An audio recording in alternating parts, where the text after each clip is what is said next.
Well, US President Donald Trump and his allies are blaming diversity, equity and inclusion initiatives for contributing to the tragic plane crash outside of DC on Wednesday night without providing any evidence of a link between the two.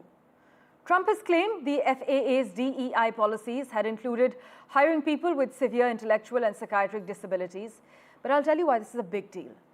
Trump repeatedly cited DEI policies, which is a favorite boogeyman at the Federal Aviation Administration, as having some role in the plane collision during White House remarks.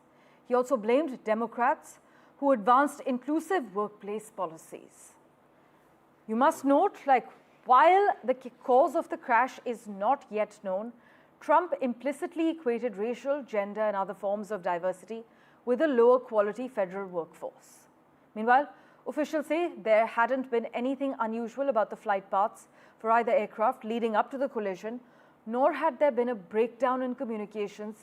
But in reality, aviation experts have focused on a shortage of air traffic controllers rather than any DEI initiatives as a safety concern. Administration will set the highest possible bar for aviation safety. We have to have our smartest people.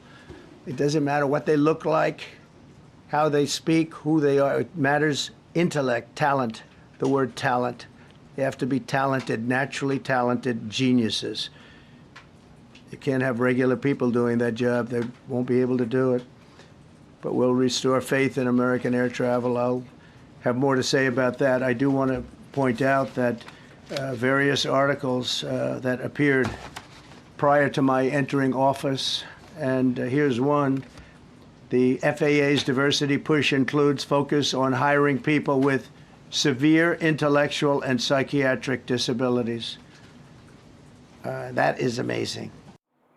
Well, as you've just heard, Trump and his allies are blaming diversity, equity and inclusion initiatives for contributing to this tragic plane crash.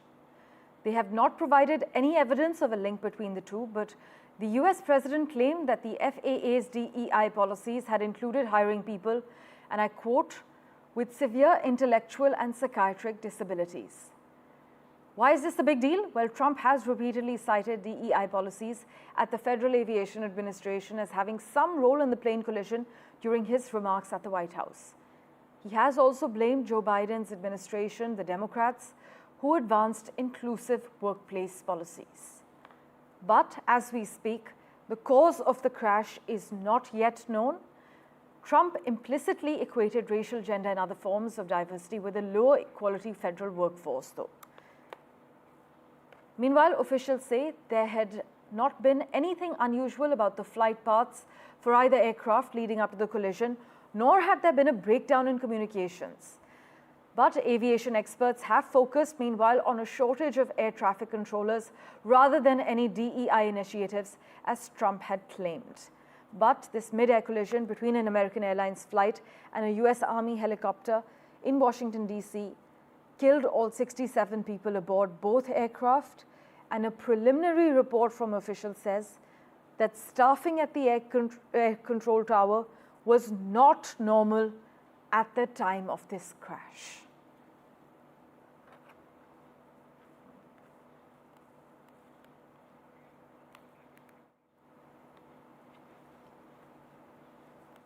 Blackjack 3, can you return to base?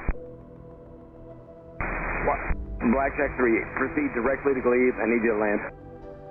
I need you to land immediately. Can you go to Dulles for a few minutes? In one of Washington's deadliest disasters in decades, an American Airlines plane carrying 60 passengers and 4 crew members crashed after a mid-air collision with a US Army helicopter.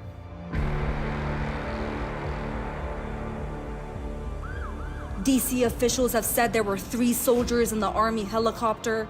The crash occurred as the plane was landing at the Ronald Reagan Airport near Washington, D.C., just 5 kilometers from the White House. Both aircrafts plunged into the Potomac River. Hundreds of first responders are braving frigid waters in a desperate recovery mission as authorities believe there are no survivors.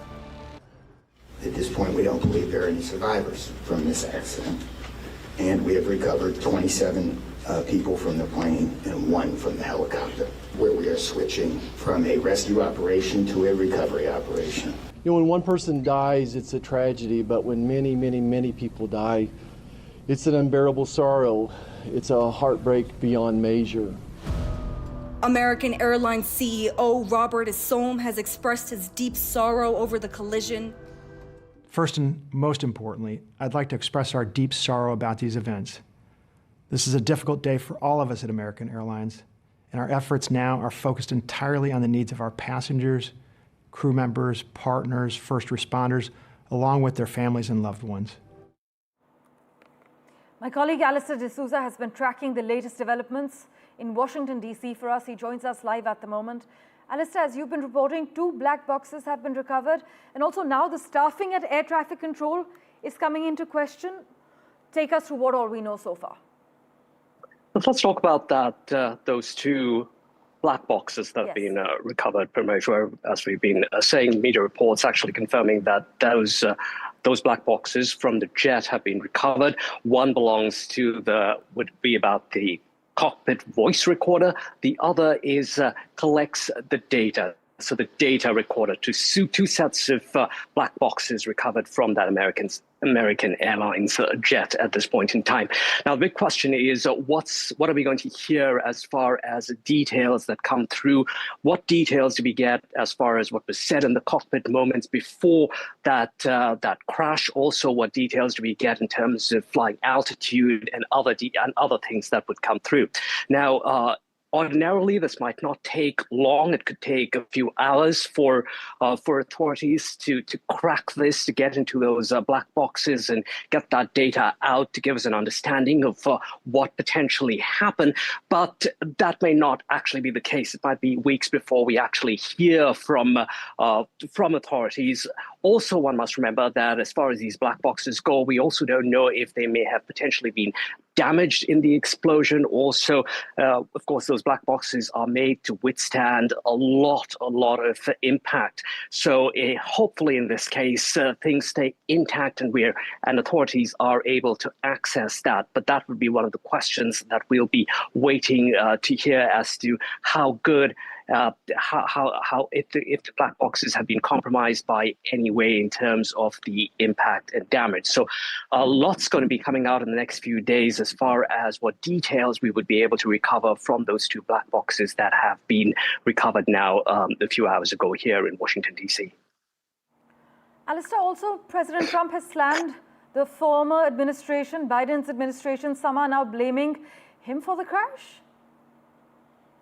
Yeah, so in a press conference, President Trump actually went out and blamed President Obama and President Biden for certain initiatives that they put into place. This whole diversity issue, DEI, is a big hot button issue here in the United States. Just a few days ago, after he was sworn in as President of the United States for the 2nd time. That was one of those executive orders that he went down on, deciding that none of these diversity initiatives in government programs should continue. They should be immediately seized.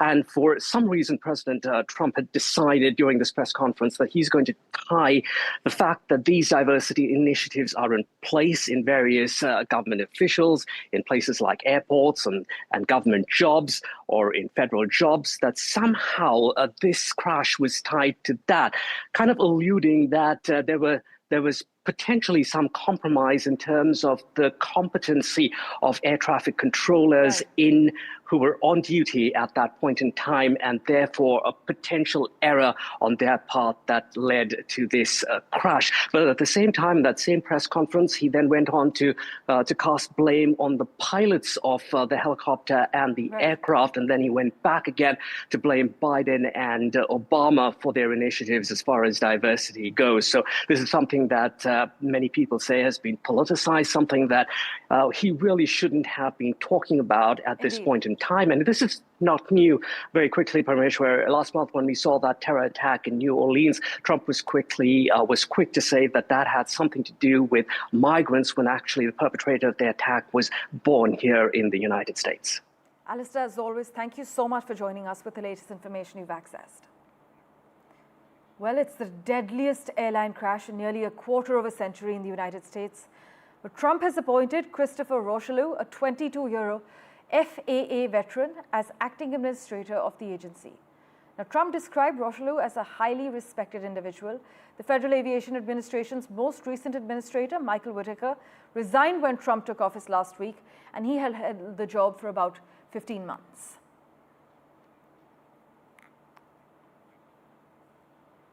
Well, in other news, US officials are probing whether Chinese AI startup DeepSeek bought advanced NVIDIA semiconductors through third parties in Singapore, circumventing US restrictions on the sales of chips used for artificial intelligence tasks.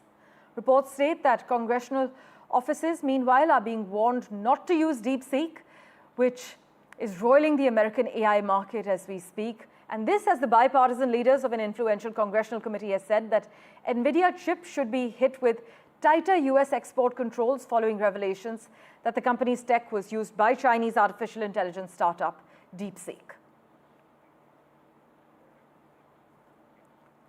Well, in other news, Tulsi Gabbard, Donald Trump's nominee for National Intelligence Director, refused to call the whistleblower Edward Snowden a traitor, but sought to rein in her unorthodox views on foreign dictators and opposition to electronic surveillance during a tense confirmation hearing that could sink her nomination to oversee the country's sprawling intelligence community. Meanwhile, Kash Patel sought to allay concerns about his fitness to serve as the FBI director at his Senate confirmation hearing, but declined to engage with questioning that explicitly asked whether he would use his position to investigate some of Trump's top political opponents. The hearing revolved around Patel's provocative public remarks, attacking the FBI and his ability to resist political pressure from the White House, a topic that has come to the fore with the Justice Department rocked by the ouster of prosecutors who worked on cases against Trump. Listen into their reactions. I'd like to welcome my father, Pramod, and my mother, Anjana, who are sitting here today. They traveled here to get here from India. My sister's also here, Nisha. She also traversed the oceans just to be with me here today. It means the world that you guys are here. Jai Shri Krishna. The priority of the FBI, if I'm confirmed, will be to ensure that our communities are protected and safeguarded and our children have parks to play in and not needles to walk over. I went with former Congressman Dennis Kucinich, who had been there many times before and who had met with Assad before.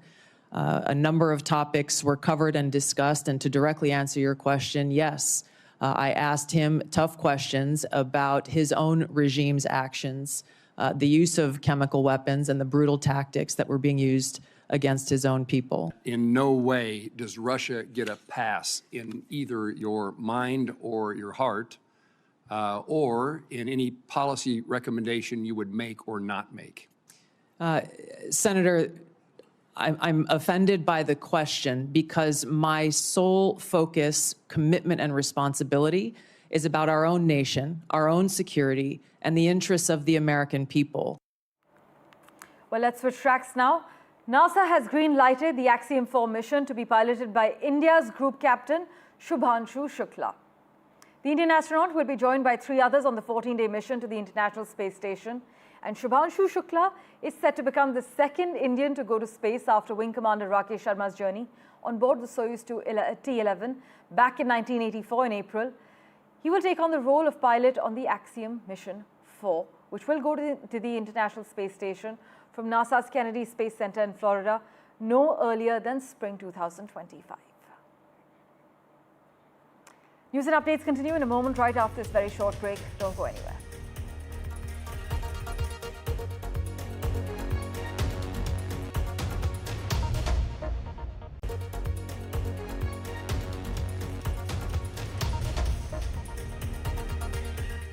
A further 110 Palestinian prisoners have now been freed from Israeli jails as part of the ceasefire deal. In phase 1, the current phase of the ceasefire and hostage release deal, a total of 33 Israeli hostages taken captive by Hamas and other armed groups in the October 7 attacks are supposed to be freed.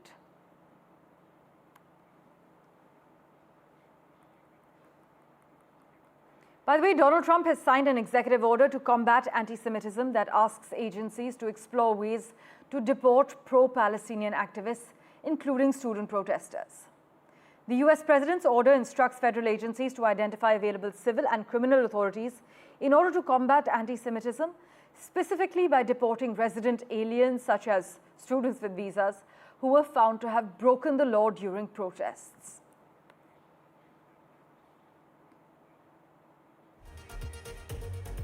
Thank you for investing your time and watching this edition of The World 24/7. As always, we'll keep tracking the latest for you. Do stay tuned.